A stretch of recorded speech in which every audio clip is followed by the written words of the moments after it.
Hello guys, good morning. Bao obvious gid yan nga madulong kita sa aton estudyante kay wala man kita ya service o mangita kita di tricycle. Kada aga magdulong ko ba makita ko gini bala ang green nga bunga sang grapes ba daw pwede na ni gali makaon ko noo. Luto na siya guys pero syempre ang iban linghod pa. So gabantay kami di tricycle kag daw sa pagkadugay man magabot kay damo estudyante. Pero balikan ko di bala ang grapes guys pwede lang tagali katanom sang grapes no bisan diri lang sa aton likod balay o kundiin lang may space sa aton nga lupa dira bino pero ako wala na gito space sa balay pero ara na lang hulang tawon ta na lang ang grapes ng tupad balay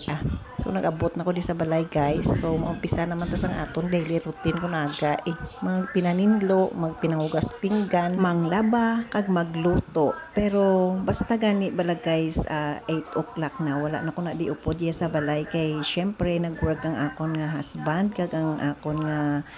girl ay nagschooling kag ang akon naman nga subang nga bata ato siya sa Manila. So ang amo lang ni akon daily routine guys pagkatapos ko na yung magdulong sa bata ko sa gwa, amo na lang ni dayon niya. Diri na lang ko sa sulod balay. Pakauno ng akon nga gamay-gamay lang gid nga mga isda kag mga cute-cute 20 pesos lang nabakal ko guys isa ka plastic nga mga gagmay nga isda Ara sila malingaw ka man sa ila at least may bubud-bubudan kabla kada aga na